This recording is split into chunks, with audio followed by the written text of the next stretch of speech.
Christmas, Valentines, and Easter, and Squishies. At Mind Sculpt Games, we now have an entire aisle, okay, almost entire aisle because there's costumes, of Squishies.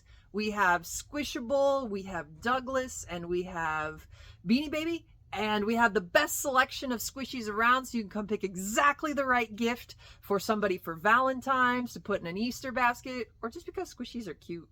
And heck, you don't even have to give them away. You can just cuddle them on the couch. This is our Douglas line, and they're realistic and super soft. And we've got dogs and farm animals. And we have these Thai Squishable pillows. And a huge variety of Beanie Babies. And we have dragons and mythical creatures from Douglas.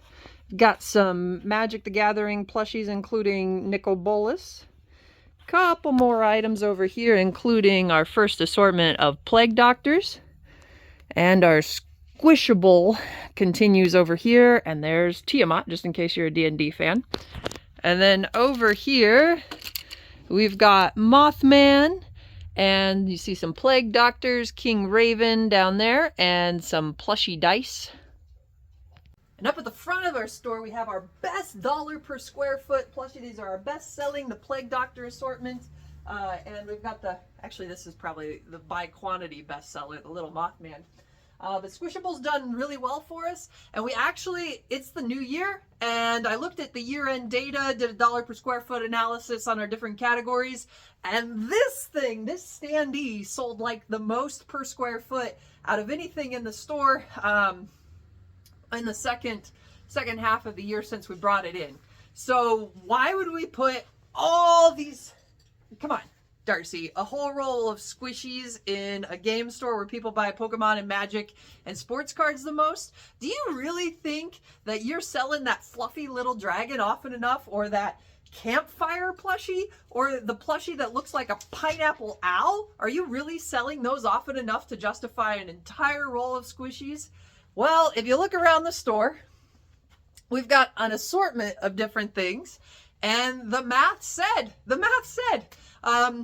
So Squishies, we have 3 different brands, right? We've got the Douglas, and they're kind of a premium quality, authentic looking, realistic looking plushie that features dogs, animals.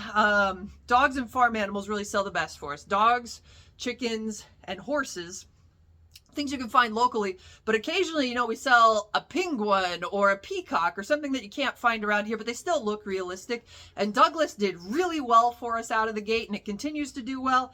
But I need to get better at reordering, because we had things that I'd sold 5 of that I was completely out of stock on that might have been my best seller if I kept restocking it. So plushies are earning their space in Mind Sculpt Games, and who knows if we keep this past Easter.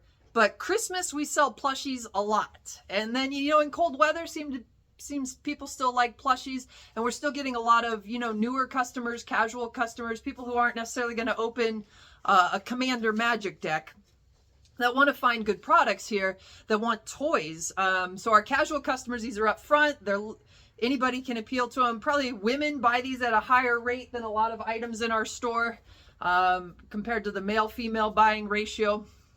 And I think that by giving plushies more space, at least on a test run, definitely now through February, it makes sense to sell plushies with a center feature, with a whole row going into Valentine's Day. That makes a lot of sense to me. And if the numbers continue to justify it, carrying it through Easter, we brought in Douglas Easter chicks and ducks last year, and they sold pretty well. And there are people that visit our store that think buying this for their girlfriend is a really romantic gesture. And to that girl, they're not wrong. So, dollar per square foot, Squishable did the best. It's probably because of the Plague Doctor line. We'd bring them in and we'd sell out the Plague Doctors. We'd bring them in and we'd sell out the Mothman, and we'd have to wait on a restock because they weren't instantly available. So we've definitely got some hot items. We might actually take down our dollar per square foot rate by expanding it so much. We went into more Squishables. We've got a Squishable front loader. We've got a Squishable campfire. We've got more cute Squishables that look like food. Things that aren't necessarily this part of the line, but are, Squishable kids toys that you would buy for a 4-year-old boy. those types of things are expansions that might not sell as well as the Plague Doctors, but going into Easter and going into February with Valentines, it seems to make a little sense. So a little bit of a gambit, a little bit of an expansion from what we would typically do. But we first brought in Beanie Babies. You know, that's a couple years ago now. That's probably 2020. And then we brought in Douglas because we went to the Dallas Toy Show with my kids, and my kids absolutely loved Douglas, and it turns out other people did too. So the native desire of my children to touch the Douglas, we thought would appeal to other people in the store, and Douglas is sold pretty well. Now, the thing about plushies is they cost money to ship unless you hit high order quantities. And in a town of 15,000 people or selling radius of 20,000 people, do you really want to spend, you know, $4,000 on a plushie order to get free shipping? And that answer is typically no, because where would you put them all? I don't want to use my back room for plushies. I might have to, but we can't order too many in order to get the free shipping. And sometimes that means we go months without ordering. And then sometimes in those months, I'm out of my best item for multiple months. So my sell rate goes down on the brand overall. And, you know, I didn't go to business school, but I like numbers and I try to keep a tab on it. And this is my business baby. And I basically, you know, I live part of my job. It's just the way it is. So I think I can keep a pretty good pulse on it, but knowing when to reorder and being brave enough to reorder.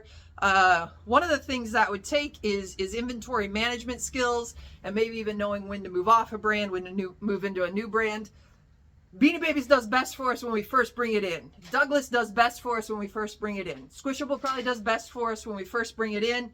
Because, you know, once somebody buys all of the Plague Doctors, she needs to turn around and view the camera.